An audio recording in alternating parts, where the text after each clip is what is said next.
9 years, lived a year in Barbados, so I have an experience in the Caribbean, which was wonderful. But basically, I'm a person that went to work and came home.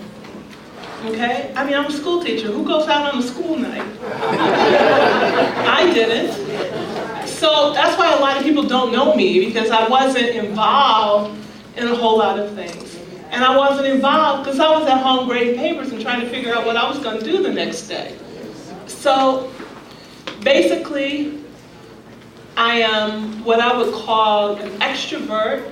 I don't meet a stranger, but I'm not super social. So I wasn't going out doing things. However, what I am is a basic nerd. So I read a lot of public policy. And I could not understand what was happening in education. That all of a sudden people who knew absolutely nothing about education were making policy. And I couldn't understand how they got elected to these positions. Well, clearly they weren't, but also how they felt that it was important for them and important for us to actually listen to them and give them any kind of credence. And what I realized is that people are very good at taking something that sounds good on paper, like TIF, for example, and then changing it into something else. And I think that's a real unfortunate situation. So for me, being a relatively, extremely honest person, I just started asking questions. And I thought, how do we change this? How do we make things different?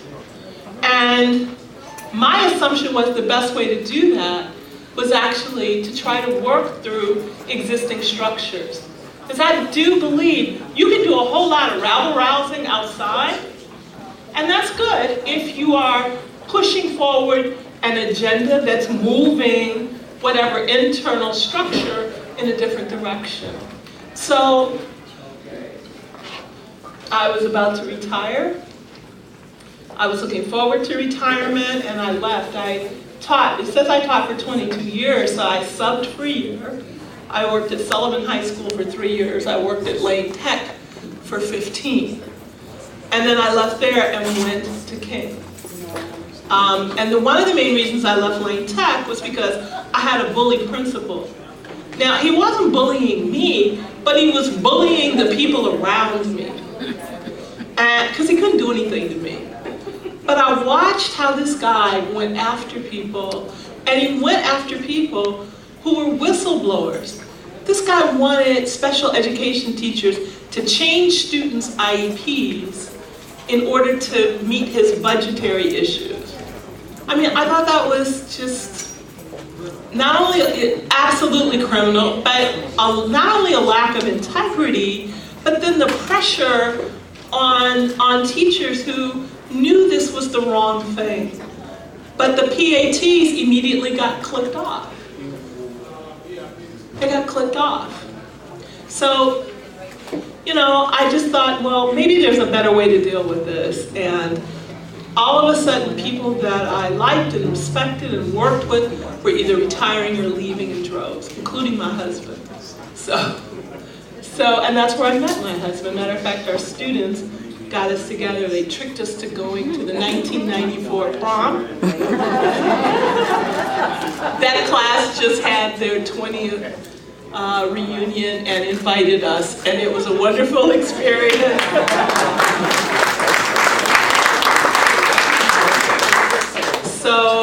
But also understand that my parents both taught in CPS. My parents, so for me, education is in my blood. I feel like I'm genetically predisposed to it. So everywhere I go, when I talk to people, if I'm talking to them about any subject, I'm really trying to teach again. So I think that now I have a bigger classroom. Because, you know, with you all haven't changed since high school. There's still the class clowns. There's still the jocks, there's still the mean girls, come on. You all know who you are. There's still the nerds, I mean, come on. Things don't change.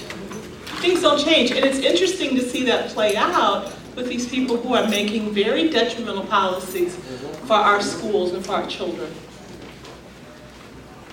If elected mayor, how do you plan on shoring up the city pension funds without hurting your pension holders? Oh my gosh, that's one of the hardest questions ever. But first of all, we have to look and see where all the money is. Because budgets are moral documents. So the key is, how do you organize a budget? Are you organizing it around the interests of certain people? Or are you organizing it around the interests of other people? So I think we have to be very creative about financing, about revenue, and I think that's what's been missing out of this equation. I mean, I think one of the reasons we have the administration we have is because we were sold on the fact that this person had a finance background. And since this particular administration, I believe our bonds have been downgraded twice. That's a problem. So we're going to have real honest, hard, tough conversations with bond companies. We're going to have to figure out a better plan, but one of the things we have to do is understand that pensions are constitutionally upheld. We've already seen that the Supreme Court believes that.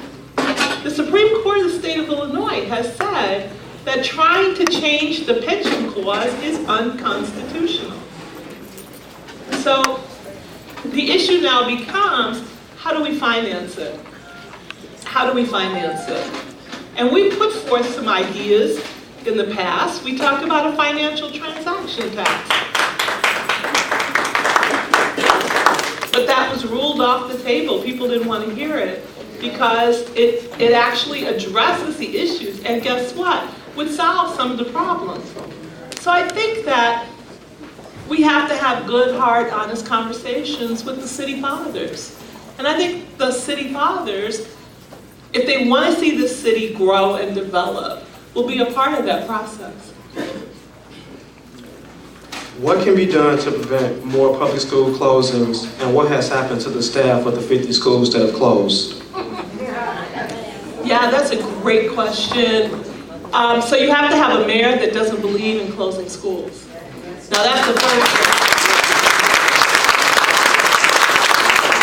Because by law, the mayor has complete and total control over schools. I have a problem with that. I believe that there should be an elected representative school board that is accountable to the people. Because those people will live in your neighborhoods, and when they make those kinds of bad decisions, they'll have to come to the grocery store and see you in the aisles and take the earful, as opposed to people who do not right now.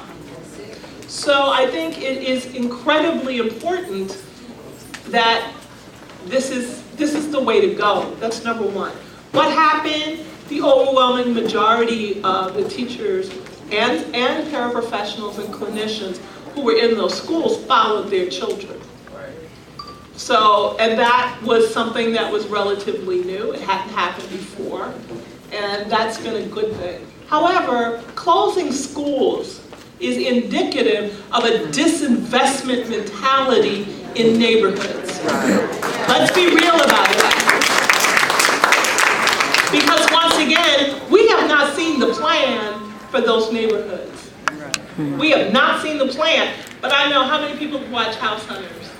I like that show, right? You watch it, right? So when people or Property Brothers, any of these things, one of the things that people say is, we want to move into a neighborhood where there are good schools.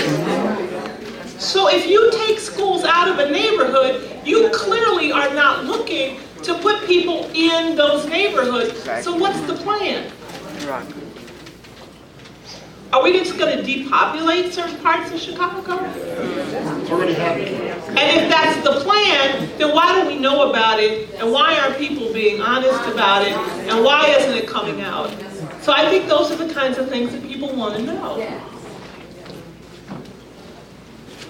When will the CTU fight as hard for coaching salaries as they do teacher salaries? I'm sorry, what? When will the CTU fight as hard for coaching salaries as they do teaching salaries?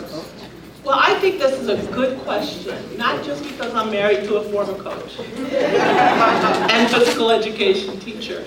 I think it's a really important question because what we're finding is because the salaries are so low, a lot of people who are not staff or faculty members at schools are taking these jobs as coaches. There's a lack of continuity that happens because of that. One of the things we have found in the past is that when somebody works in a school, they can have access to teachers who are working with the kids and the paraprofessionals. And let me not forget, can I just say, the lunchroom ladies, the janitors, the people who know what's really going on with our children's lives, those are the people that can make a huge difference.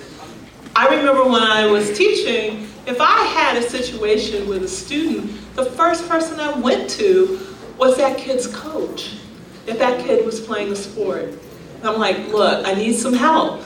How can we work together to provide a good place for this kid to land? And it was always positive. I rarely had coaches coming to me begging me to pass a kid that didn't deserve to pass. But we always tried to figure out a way to work together to make that happen. That's missing because of the fact that CPS does not really want to make a financial commitment to having decent coaching salaries. So it's not that CTU has not fought. I mean, people say that if you don't get everything you want, the assumption around that is you haven't fought for it. So that's a problem. Can you discuss the overuse of standardized testing? Oh, Yes. well, I mean, I think people don't understand the history of standardized testing, where it came from, what it was used for. It was promoted by the eugenics movement. The eugenics movement had this notion that people should be sorted and classified by their intelligence. And they already had preconceived notions of certain ethnic groups, okay, and certain religious groups, and where they fell in this thing. So what they did was make the norm sort of this something that was not really supposed to be the norm. They just pulled it out of the air and made this happen. So that takes us from the late 1800s into the early 20th century when they decided to start using IQ tests in the military. So all of this stuff that has been happening over the years, no matter how often somebody comes behind them to debunk this, we have constant attachment. One, because we also love numbers and statistics. We are slaves to them. I mean, and sometimes it's not a bad thing. It's wonderful because you can teach children math if they love baseball and you want to get batting averages. You can do all kinds of things, but garbage in is garbage out. So what has happened is that standardized tests, which correlate more to socioeconomic status than they do to anything else, it's why if you factor out poverty, America should be ashamed. We have a 23% poverty rate in this country. You want to talk about Finland? Finland has a 5% poverty rate. And guess what? The Finns are actually